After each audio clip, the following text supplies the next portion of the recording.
Bom dia. Dona Milza, tá bem? Melhorando?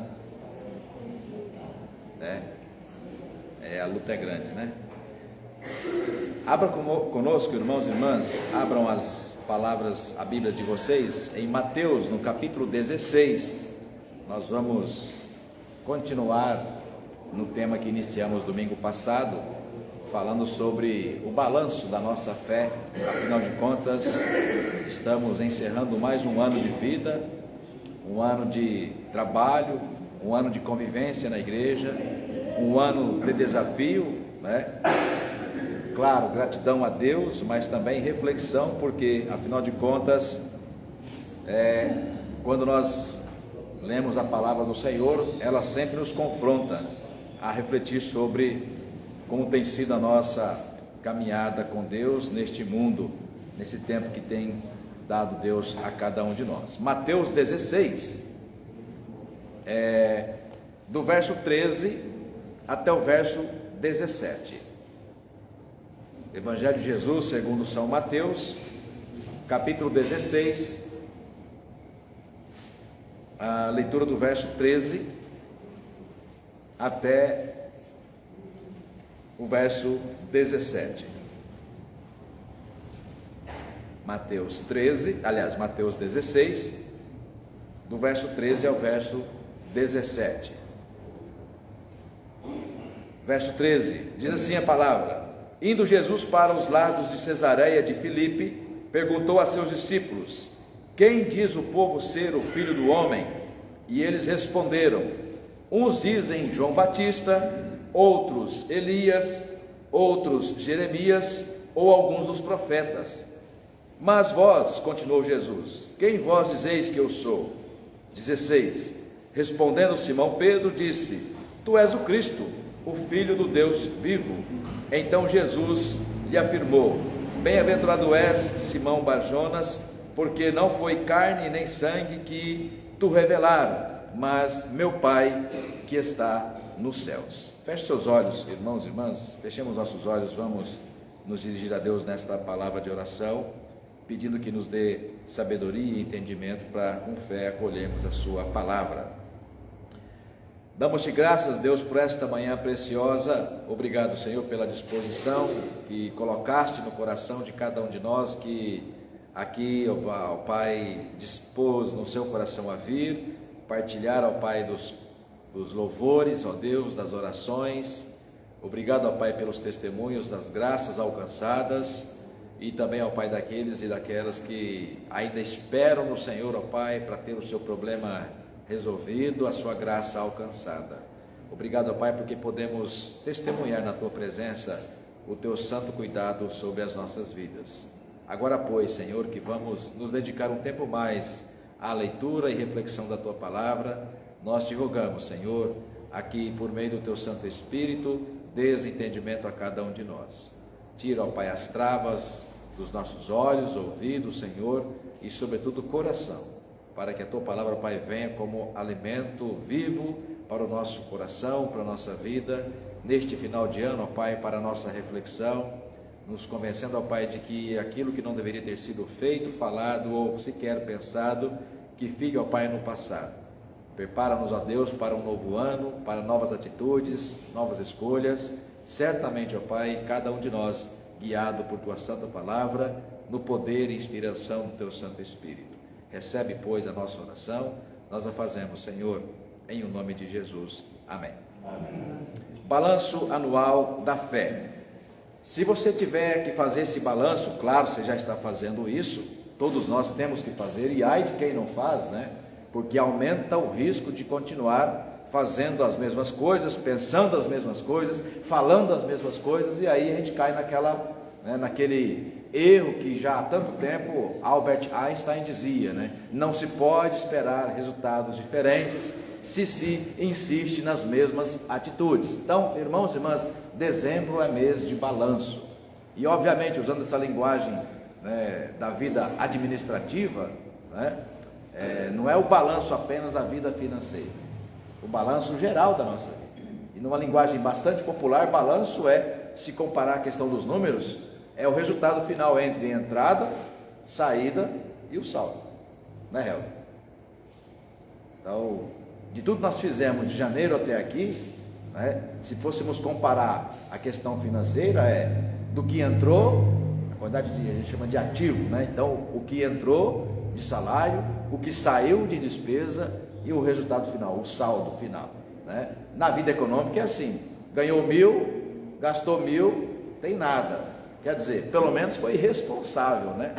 Não gastou além do que tem, né? Entrou 1.000, saíram 800, sobrou 200, o resultado é 200. Opa, ó, no meio de tanta dificuldade, foi capaz ainda de reservar ali um pouquinho. E na nossa vida espiritual, irmãos e irmãs, nós assumimos o pastorado da igreja em janeiro. Como vocês se lembram, lá lançamos algumas bases de planejamento, desafiando a igreja a pensar sobre como conduzir a vida, né, familiar, a vida espiritual, né, a nossa vida profissional, e tudo que está, né, colocado diante de nós como oportunidade.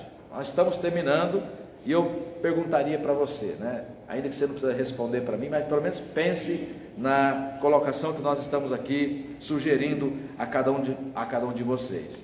Qual foi o resultado que você colheu neste ano? Em todas as áreas da sua vida, se você tivesse que dizer, foi positivo? Ah, pastor, não foi positivo não. Algumas coisas não foram boas, algumas coisas foram ruins. E aí eu faria a segunda pergunta para você. Caso a sua conclusão seja de que o seu ano de 2022 não foi bom, né? A segunda pergunta seria: será que o julgamento que você está fazendo, dizendo que este ano não foi bom, esse julgamento vai na direção de que não foi bom porque foram as atitudes que você tomou? Poderia ter sido diferentes? Ah, pastor, poderia ter sido diferentes, né? Então, que bom que você entendeu que de repente não foi diferente ou não foi melhor, porque atitudes que foram tomadas, e agora que você refletiu melhor, está compreendendo que elas não foram boas, e por isso o ano de 2022 não foi bom para você, ou para o seu casamento, ou para a sua família, ou para a sua saúde, ou para a sua vida material, sua vida financeira. Então, que bom que foi assim, caso você entenda que, em outras palavras, né, eu pisei na bola. Bom, então você já sabe o resultado final negativo. Então, para não ter um resultado final negativo também em 2023, você já conclui comigo que não pode repetir as mesmas coisas. Irmãos e irmãs, trocando em miúdos, é isso que a Escritura fala todo santo dia para cada um de nós, né? Todo santo dia. Abra comigo o texto que Paulo fala disso também, com outras palavras, em Romanos. Eu quero que você acompanhe lá o texto de Romanos, no capítulo de número 6. Romanos, no capítulo de número 6.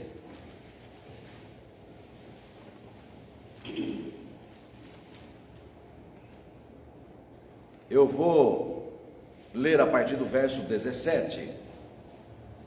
Paulo compara aqui, irmãos e irmãs, o antes e o depois, né?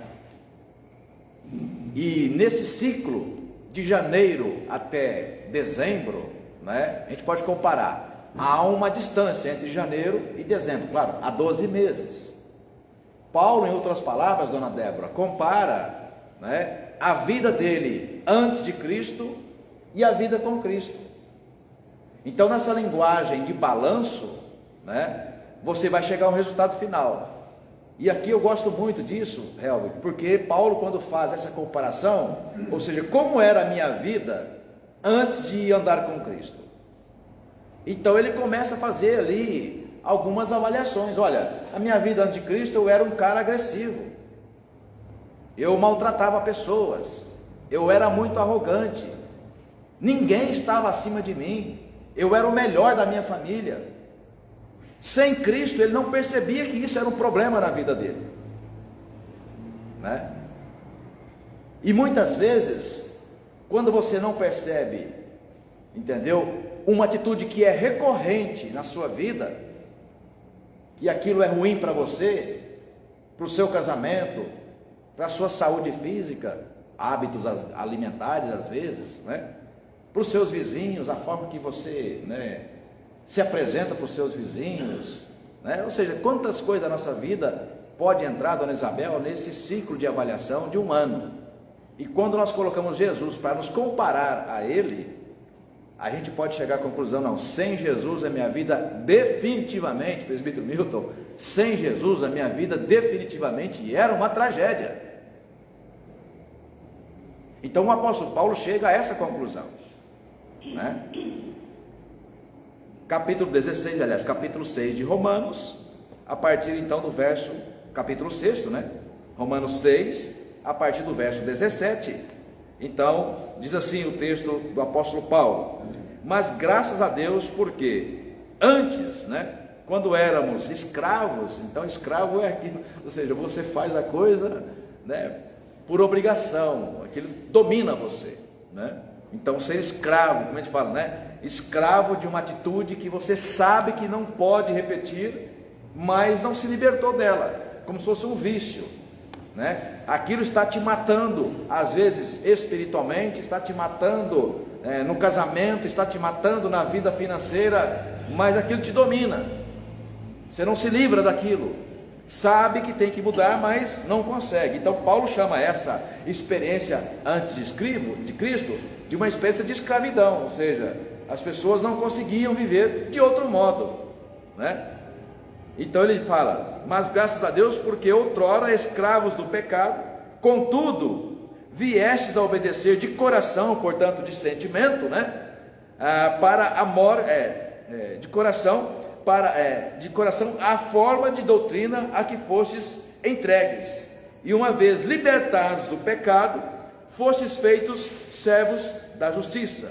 Falo como homem, por causa da fraqueza da vossa carne, assim como oferecestes os vossos membros para a escravidão da impureza e da maldade para a maldade, assim, portanto, agora no novo tempo, oferecei agora os vossos membros. O que é esse vossos membros, né? Vamos pensar aqui, para fazer uma pausa, né? Se antes os seus olhos eram usados para pecar de diversas formas, se antes as suas mãos eram usadas para pecar, se antes a sua língua era usada para pecar, se antes as suas pernas, os seus pés te levavam para o pecado, se antes o seu coração te levava para o pecado, antes de quem, pastora? Claro, antes de Cristo. Então, com Cristo você se convence que os olhos também podem ser usados para o pecado, as mãos podem ser usadas para o pecado, a língua pode ser usada para o pecado, os pés podem ser usados para o pecado, o coração pode ser usado para o pecado.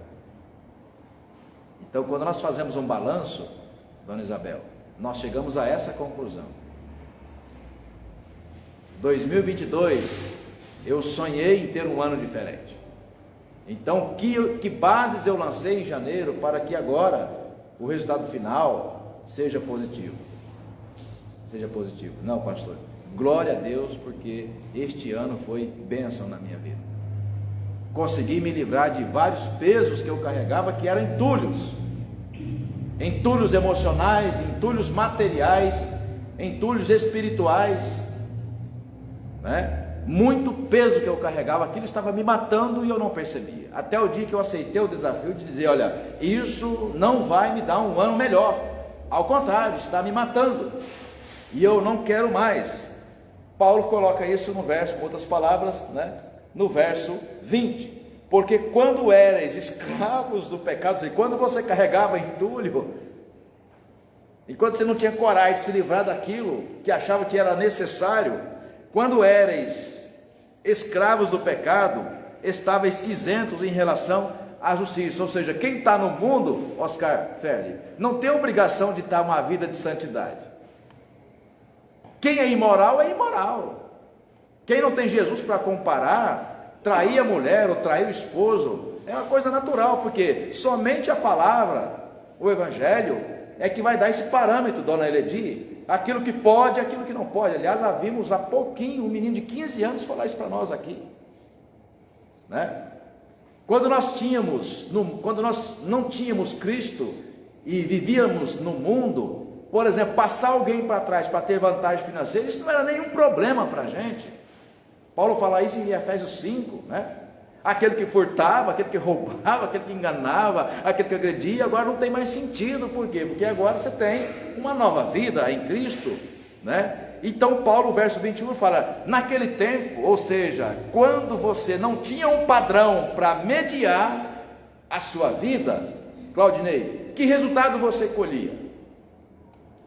Ele fala, somente as coisas de que agora vos envergonham, porque o fim delas o que? É a morte.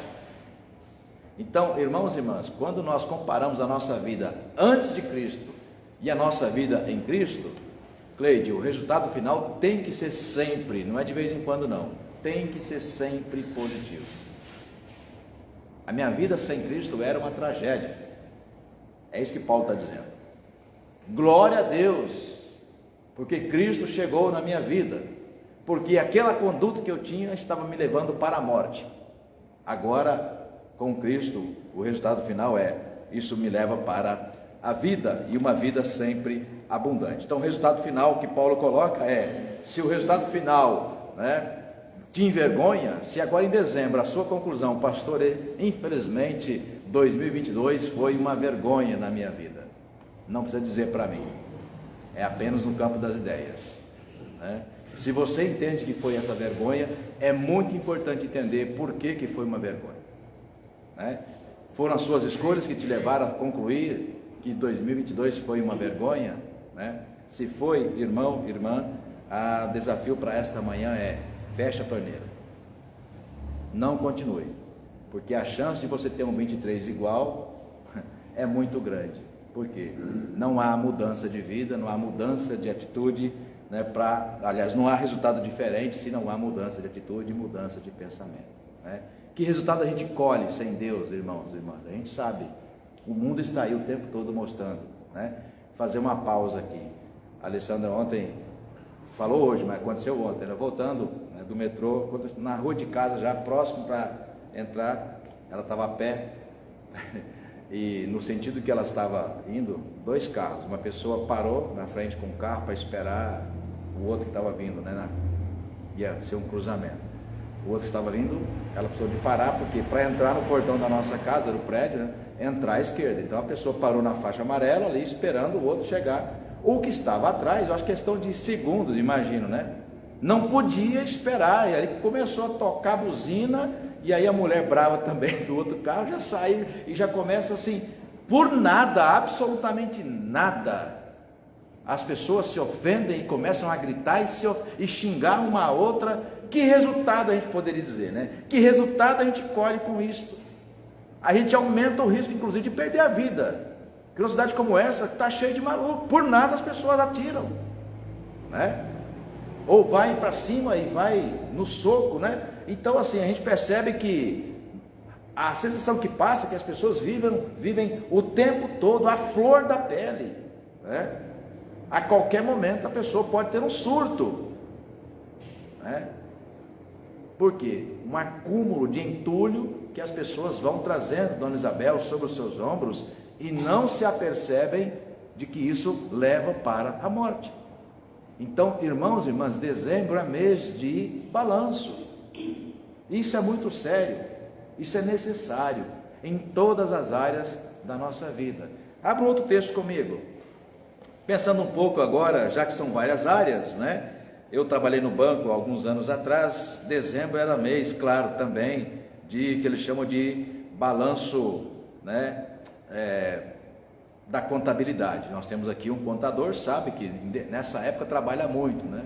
Tem que oferecer o resultado ali, os resultados finais das empresas que você presta ali o trabalho fiscal.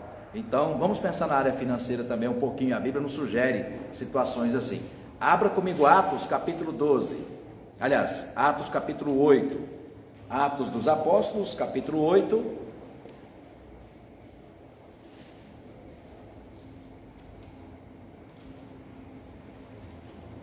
Atos dos Apóstolos, capítulo 8, eu vou ler a partir do versículo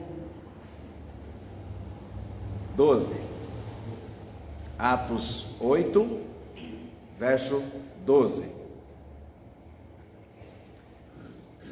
Diz assim: Quando, porém, deram crédito a Filipe, que os evangelizava a respeito do reino de Deus e do nome de Jesus Cristo, iam sendo batizados, assim homens quanto mulheres. O próprio Simão, e a Bíblia fala que o contexto anterior era, Simão era um mágico, fazia bastante sucesso, impressionava as pessoas e ganhava uma grana com aquilo. Então vamos pensar, era uma empresa, vamos pensar assim, fazendo uma simbologia, né?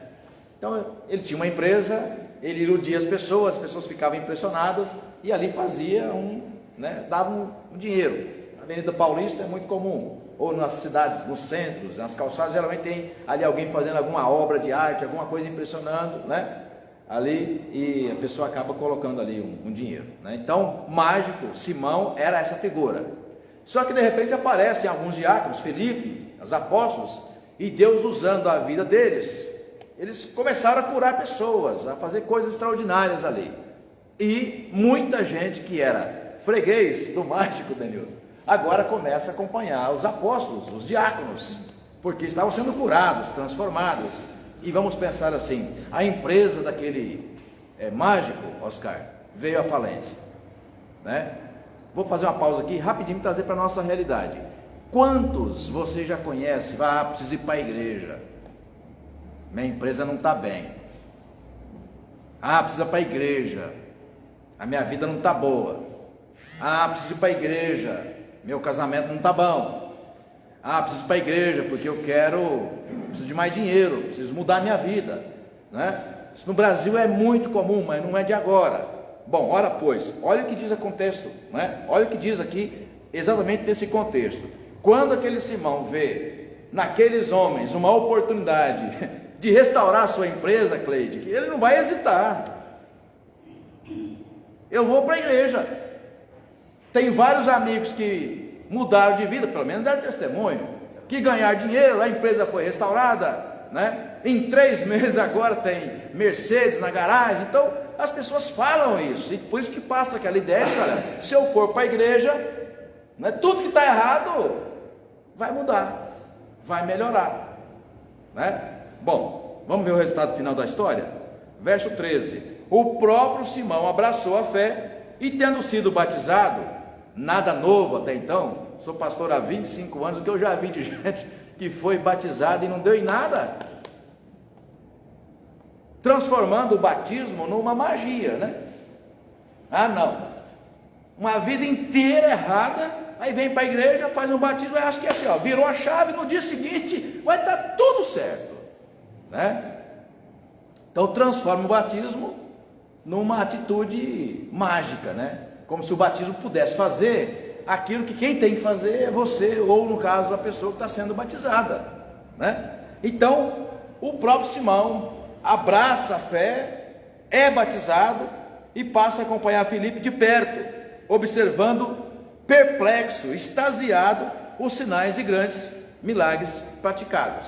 Ele continua seguindo, verso 14: ouvindo os apóstolos que estavam em Jerusalém, que Samaria recebera a palavra de Deus, enviaram-lhe Pedro e João, os quais, descendo para lá, oraram por eles para que recebessem o Espírito Santo, porquanto não havia ainda descido sobre nenhum deles, mas somente havia sido batizados em o nome de Jesus. Então lhes impunham as mãos, recebiam estes o Espírito Santo. Verso 18, presta atenção: vendo, porém, Simão, lá, o mágico, eu sempre costumo dizer, né, o ex-mágico, não sei se era ex não, né, Oscar?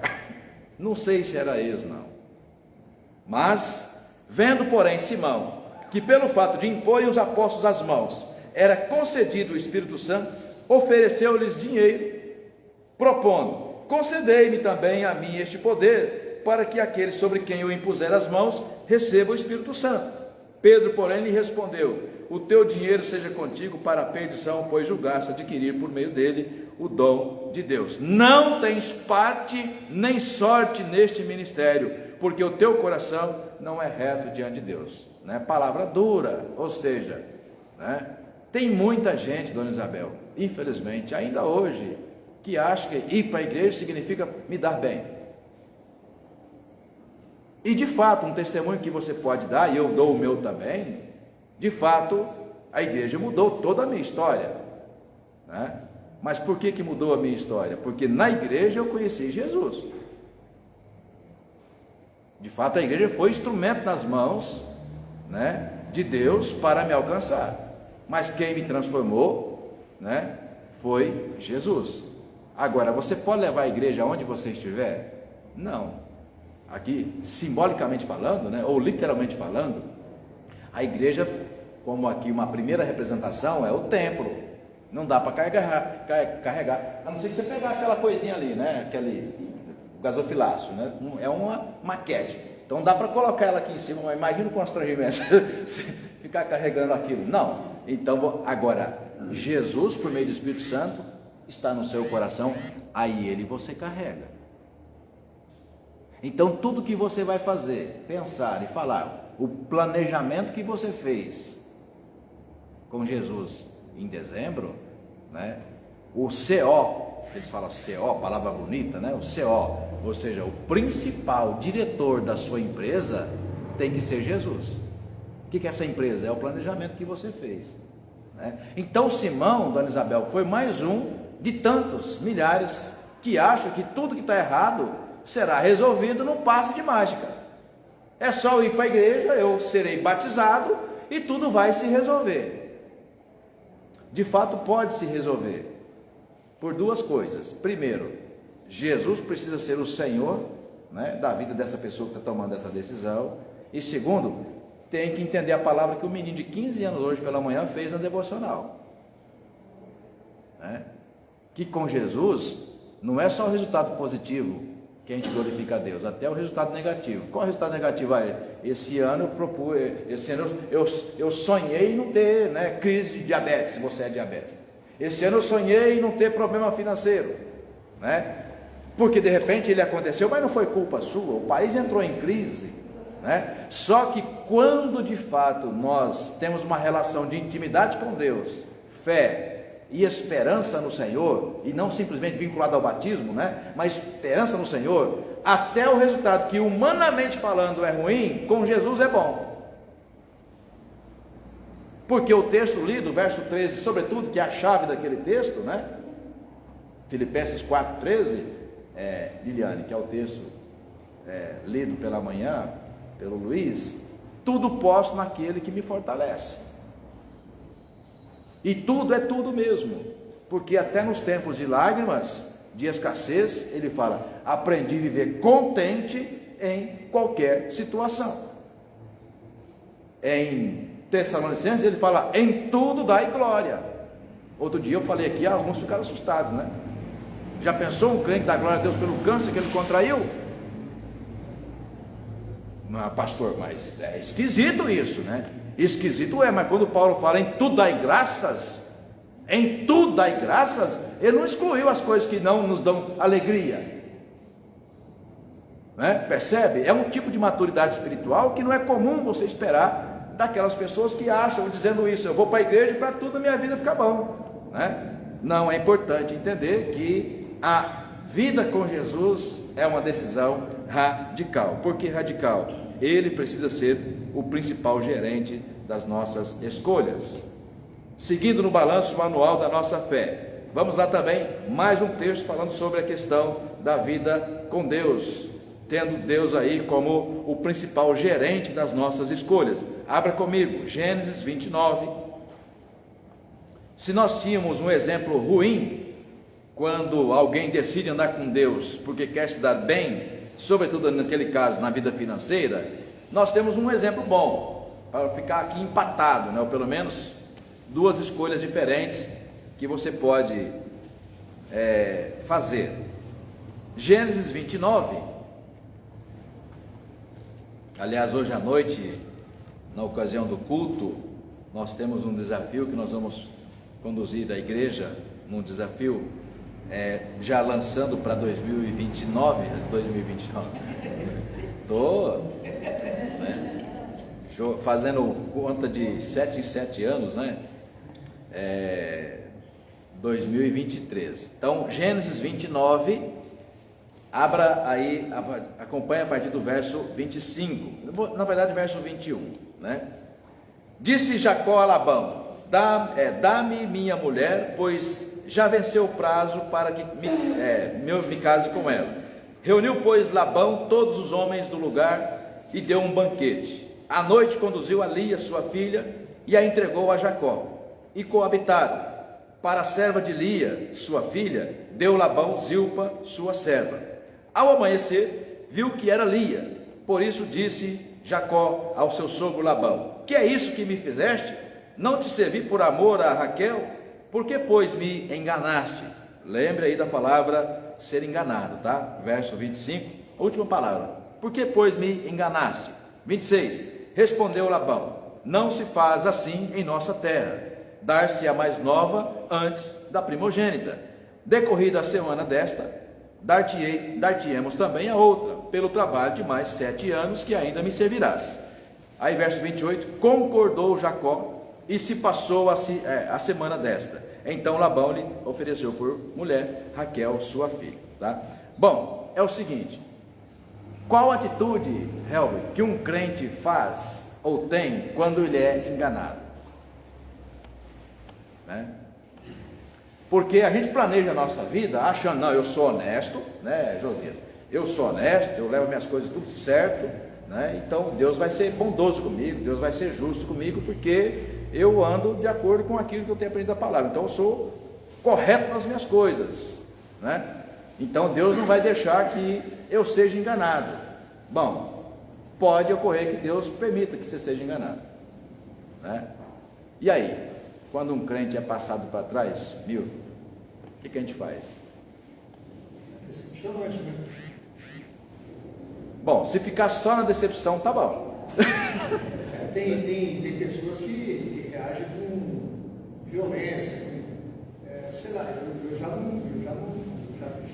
sou mais tranquilo nessa parte. Eu já ficaria com pena da pessoa, entendeu? E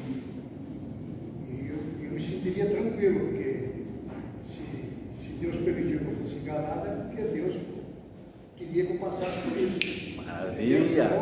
Então, concluindo, então você tem que aceitar tudo que vem de Deus, as coisas boas e ruins. Perfeito! Assim Perfeito! Irmãos, quando nós estabelecemos o CO da nossa vida, o CEO, né, ou seja, aquele que será, né, o condutor do nosso ano de 2022, né, caso aconteçam as coisas ruins, você não troca o CO,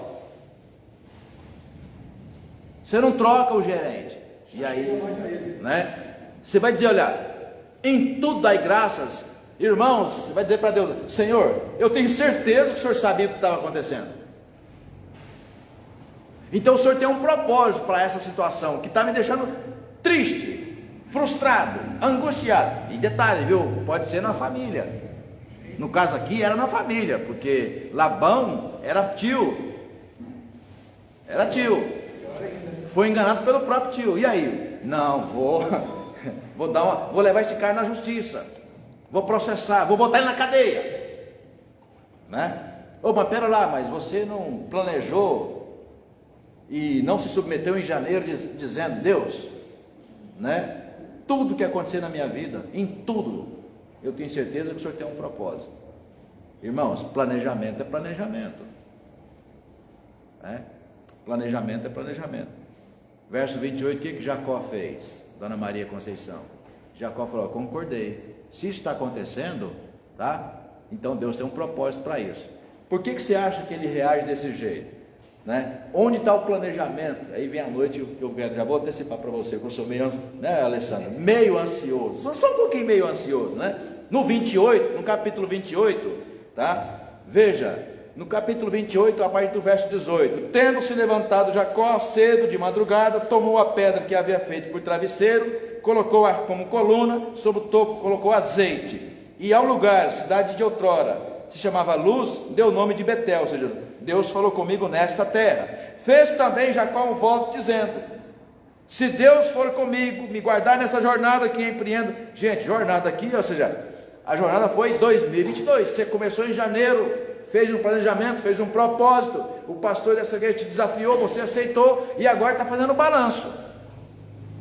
Então tudo que aconteceu de janeiro até aqui, vamos comparar com a vida de Jacó. Primeiro dia fora de casa, o Senhor apareceu a ele foi desafiado por aquela presença, e ele faz um voto com Deus, ele faz um compromisso com Deus. Senhor, olha, só que em vez de um ano só, foi por toda a vida. Se o Senhor abençoar aquilo que está no meu coração, os sonhos que eu tenho, o que eu quero fazer, né? Eu vou te honrar, serei fiel em tudo.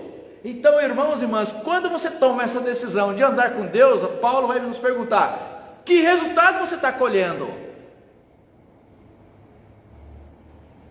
Porque até as coisas ruins, você sabe que Deus tem um propósito para aquilo. Dói, claro que dói. É decepcionante, claro que é. É ruim, é prejuízo, ninguém gosta de tomar.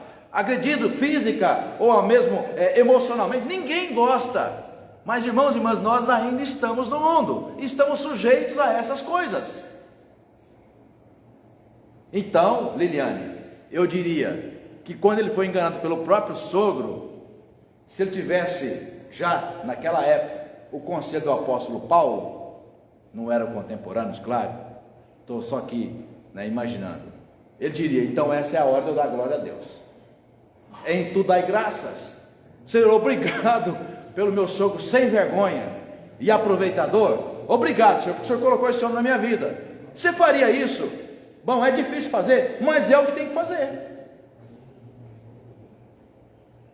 Eu não vou odiar meu sogro, porque ele me deu prejuízo financeiro. Eu trabalhei 7 anos de graça para ele, e na hora de realizar o casamento com a mulher dos meus sonhos, dos meus olhos, ele me passa para trás. E mais, viu? Se aproveite de um momento de instabilidade de Jacó. Noite de casamento, eu acho que ele deu uma caprichada no vinho, dona Elidir, ficou meio que passadinho. O sogro vai: agora é a hora, negócio é negócio. Negócio é negócio. Entrou na tenda, estava para lá de Bagdá, deitou. Quando acorda de manhã, quem é? É Lia. Ih, lascou. Vou lá falar com, vai que tem um jeitinho, né? Não, você está pensando que aqui a mais velha casa primeiro, rapaz. Ah, mas não foi isso que nós combinamos. Então, quando ele percebe que foi enganado, gente, eu dou glória a Deus por isso, porque eu fico pensando bem assim. Pensa 1, 2, 3, 4, 5 minutos antes. Para um pouquinho, reflita: por que isso está acontecendo na sua vida? É culpa sua? Foi imperícia? Nunca haja na reação do momento. Para, pensa, leva para casa, ora, consulta a palavra, espera um tempo, porque ele vai dizer para você: olha, eu quero que você me glorifique e dê graça ao meu nome por essa situação. Aí o 28 ele fala então, eu concordo, se isso aconteceu, Deus tem um propósito para isso. Mais tarde, muito mais tarde, você vai descobrir, Cleide, que Deus mesmo tinha um propósito naquela situação. Foi daqueles 2 casamentos que nasceu o povo de Israel. Foi daqueles 2 casamentos: Abraão, Isaac e Jacó. Jacó mais tarde vai ser o seu nome transformado em Israel. Os 12 filhos, na verdade 13, os 13 filhos de Jacó serão no futuro as tribos de Israel. Deus tinha um propósito ou não, Leila, naquele casamento que Jacó achou que não era para acontecer? Tinha. Com permissão dele. Com permissão dele. Então, quando Paulo vai dizer muito mais tarde que em tudo dai graças, Helvin, por mais estranho que possa parecer, estar doente é um tempo também de dar graças a Deus. O Senhor tem um propósito para isso, Senhor. Eu quero me livrar dessa doença. Dona Isabel, agora a senhora sabe o que eu estou falando. Eu quero muito essa graça, mas eu vou glorificar a Deus, porque eu tenho certeza que Deus está no comando de todas as coisas. Então, irmãos e irmãs, já estou terminando, é um tipo de maturidade espiritual que não está vinculado àquela ideia mágica, vou para a igreja e tudo se resolve. Não, talvez você corra o risco de piorar, porque está achando que vai fazer um bom negócio com Deus. Qual que é o bom negócio? Fazer o esforço de ficar 40 dias na igreja. Já ouvi isso também, já ouvi muita coisa, É o tal dos 40 dias com propósito. O cara vem 40 dias na igreja. Porque eu ouvi falar, fazer campanha de 40 dias. Aí ele vem, passa 365 dias, Então ele passa 325 dias só fazendo coisa errada. Entendeu? Uma pior que a outra. E aí está terminando o ano para dar uma mudadinha. 40 dias, fala, não, vou 40 dias para resolver 325 que foi errado. Não vai resolver, né? É mudança de propósito, mudança com Deus.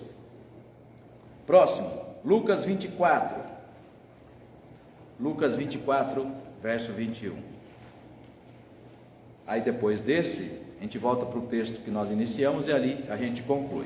Lucas 24, verso 21.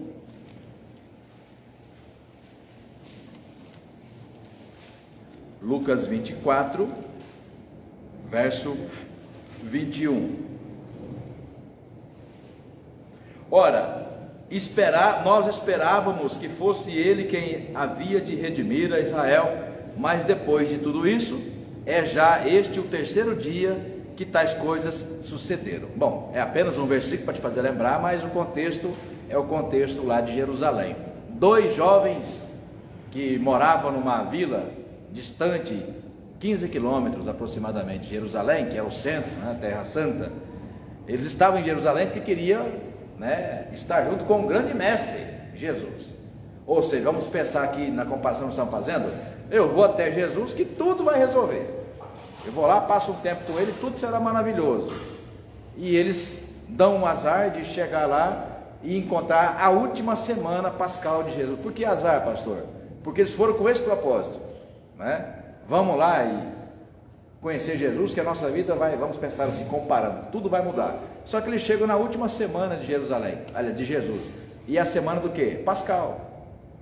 Jesus entra em Jerusalém para ser crucificado. E eles chegaram lá, bem naquele alvoroço, Jesus foi crucificado. Então, não teve mais jeito. Na segunda-feira, vamos pensar, seguinte, né? Domingo depois da ressurreição, segunda-feira, estão voltando para casa, e nós, hein, que achamos que era ele quem ia resolver o nosso problema, porque redimir Israel é tirar o jugo do Império Romano sobre nós. Então aquele cara, de repente, Cleide, né, falando assim, poxa, fiquei 2 meses na igreja achando que ia resolver, isso é conversa, resolve nada. Quantas pessoas, às vezes da nossa família de sangue, né? Pode falar. O meu irmão, ele teve um problema no casamento, daí ele até veio para a igreja, ficou aqui, vinha tudo. Daí um dia ele falou para mim que não vinha mais. Eu vou lá, já estou fazendo de tudo, estou lendo a Bíblia, estou aqui, e Deus não falou nada, não vou mais nessa igreja. Bom, você teve coragem de dizer o nome, mas nós estamos pensando em alguns aqui, né, da nossa própria família, mas é isso mesmo, né? Por quê? Porque ele quer como se fosse assim, olha, eu vou lá, é magia, né? Está anotado aqui, a comparação que eu fiz é a seguinte: tem gente que quer fazer de Jesus o quê? O cartomante. Sabe aquele que vai lá no tarô? Assim, joga aí, né? Oscar, joga aí, lê para mim, como é que vai ser o meu futuro? Se fosse para mim, eu diria, do mesmo jeito que foi o seu passado. O seu futuro vai ser exatamente do mesmo jeito que foi o seu passado até aqui. Mas pô, como assim? Bom, agora, há uma chance de você mudar. O que eu tenho que fazer? Negue-se a si mesmo, manda o gerente embora da sua vida, manda embora o gerente da sua vida e contrata um novo gerente. E dá a ele o quê? Carta branca, autonomia para tomar todas as decisões da sua vida. Você está louco assim? Não estou. A receita do sucesso de um 23, 24, 25 diferente, a receita do sucesso é essa. Deixa Jesus ser o gerente, o principal tomador de decisões da sua vida, em todas as áreas. Deixa ele. É fácil? Não, não é, porque se fosse, esses bancos estariam lotados. Se fosse fácil, entendeu? Aquelas 5.000 pessoas que foram alimentadas quando Jesus transformou, multiplicou os pães, aquelas 5.000 pessoas teriam caminhado com Jesus até o final. João capítulo 6, quando ele fala, vós me procurais, ou me procurastes porque comestes e vos fartastes. trabalhar e não pela comida que perece, mas sim para aquela que subsiste para a vida eterna. Lá no finalzinho dessa mensagem, que eu falo que é uma aula de escola dominical de um pastor presbiteriano, né? O povo foi embora, sobraram 12. Dura esse discurso, em quem pode suportar? Poucos, né? Poucos podem suportar. Por quê? Porque muitos querem, dona Isabel, o resultado final. Eu quero a bênção, mas eu não estou disposto a agir da forma que eu tenho que agir para conquistar essa bênção, né? O outro texto conhecido, o jovem rico.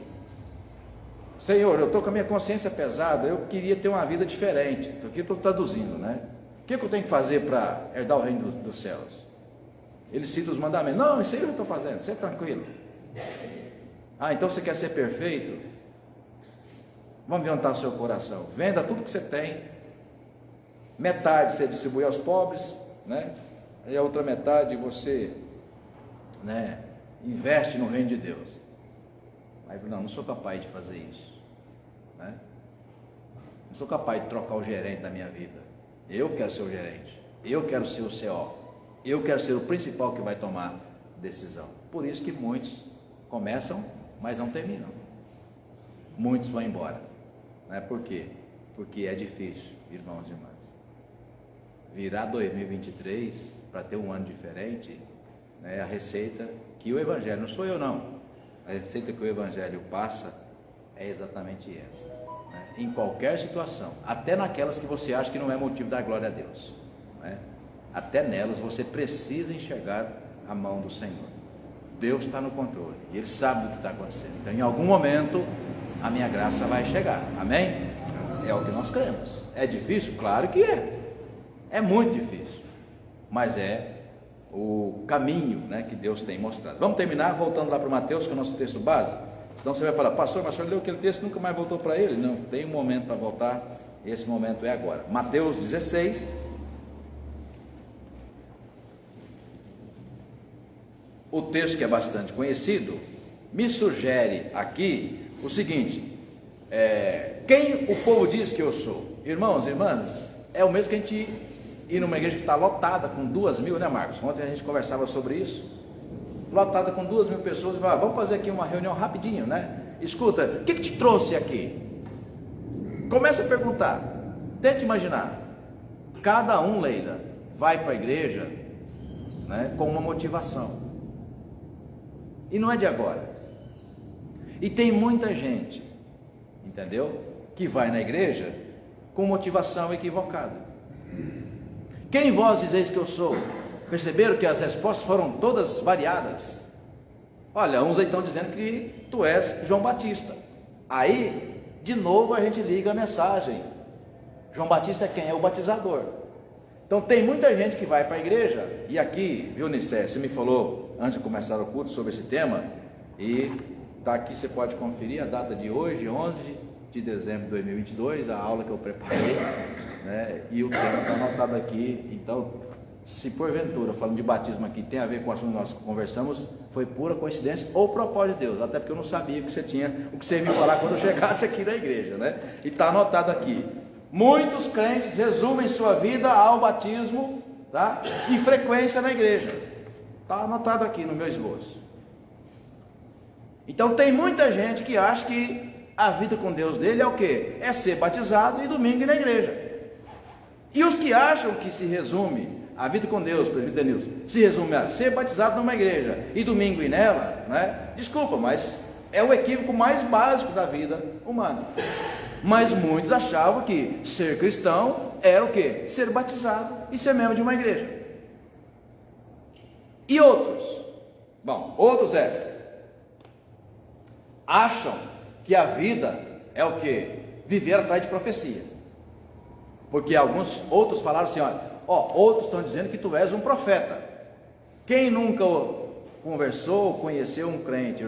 Muitos também, né? Esse no caso é em Goiânia. E faz muitos anos que eu fui pastor lá. E também não vou citar nomes. Mas tive uma ovelha que ela era viciada em profecia. Batia de igreja em igreja atrás de profeta, né? Meu pai do céu, batia, Marcos, de igreja em igreja, se tinha uma profetisa lá não sei aonde, pois ela ia atrás, né? Então fazia de Jesus, ou fazia da sua vida espiritual, que como se fosse o quê? Uma carta, carta de tarô. Escuta, fala para mim aí o que Deus tem para... Falei assim, olha, a fé, Hebreus 11:1, lemos aqui recentemente, a fé é o quê? É a convicção de coisas que se esperam. Então quando você espera no Senhor, você não será surpreendido. Você não sabe o futuro, mas quem precisa saber é Cristo, e sabe, e você nele confia. E o que tem de crente que vive de profecia o tempo todo, ansioso, ele quer assim, não, a sua profecia já foi cumprida, e sabe qual é o nome dela? É Jesus, ele é o seu Senhor, está à direita do Pai e intercede por você. Quem dizem o povo que sou eu? Estão dizendo que tu és um profeta, né? E quem mais? 16, Mateus 16. Mas vós, continuou eu, verso 15, né? Quem de vocês dizem que eu sou? Então Pedro responde, olha que coisa linda, irmãos, tu és o Cristo, o Filho de Deus. Então, irmãos e irmãs, a vida com Deus não se resume ao batismo e ser membro de uma igreja. A vida com Deus se resume o quê? A ter plena convicção de que Ele habita o seu coração.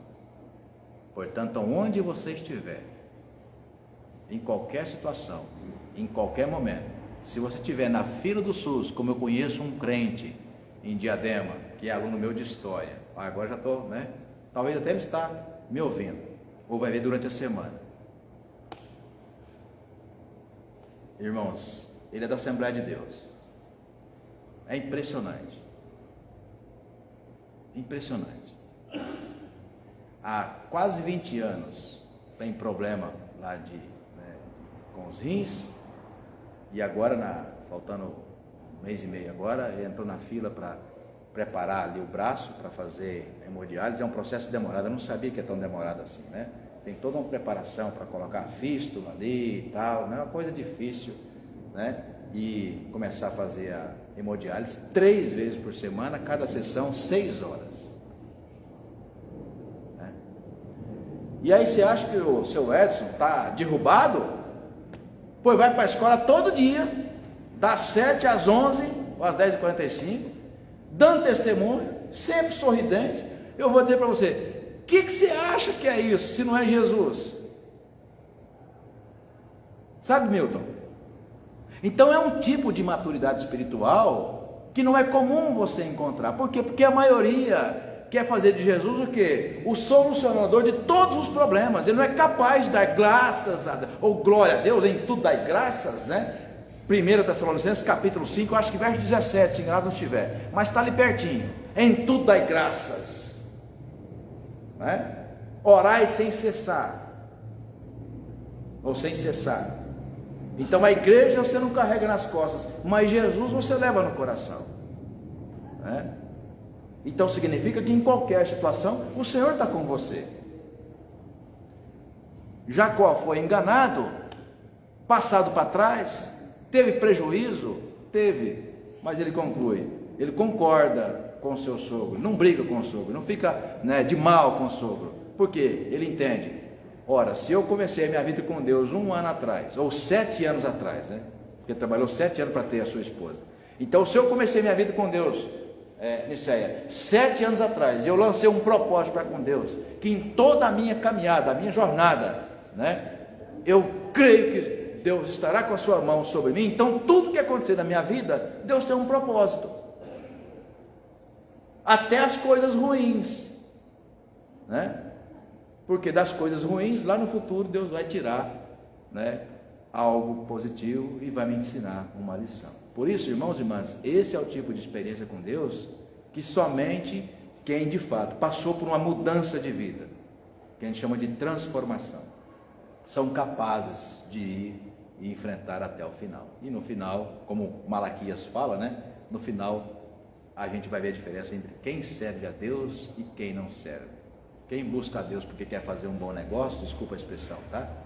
ou quem busca a Deus porque de fato quer prostrar-se diante dele e reconhecê-lo como seu Senhor. A diferença a gente vê só no final, irmãos. E até o final, muitos, infelizmente, vão ficando para trás, né? Vamos orar, terminando a nossa reflexão também de mais uma manhã de domingo. Obrigado, Senhor, por esse tempo que passamos juntos na Tua presença. Obrigado por Tua palavra, Senhor. Obrigado porque ela sempre nos ensina, nos exorta e por meio do Teu Santo Espírito nos mostra sempre, ó Pai, o caminho que devemos continuar. Perdoa-nos, ó Pai, por muitas vezes a falta de fé, falta de confiança na provisão do Senhor. Perdoa-nos, ó Pai, porque muitas vezes, contrariando a Tua palavra que já conhecemos, seguimos mais pelo impulso e vontade dos nossos corações, e por isso, ó Pai, fazendo isso, talvez concluímos que no final de mais um ano, Pai, se o resultado tem sido negativo, é porque nós estamos sendo negligentes, ó Pai, com aquilo que diz a Tua palavra. Que possamos de fato, ó Pai, desenvolver essa fé madura, capaz de fato crer e aceitar que todas as coisas cooperam para o bem daqueles que amam a Deus. É o que nós te pedimos, Senhor, agradecidos em nome de Jesus. Amém. Amém. Irmãos e irmãs, Deus abençoe a todos nós, assim, em nome de Jesus. A vocês que nos acompanham de casa também, Deus os abençoe em nome de Jesus.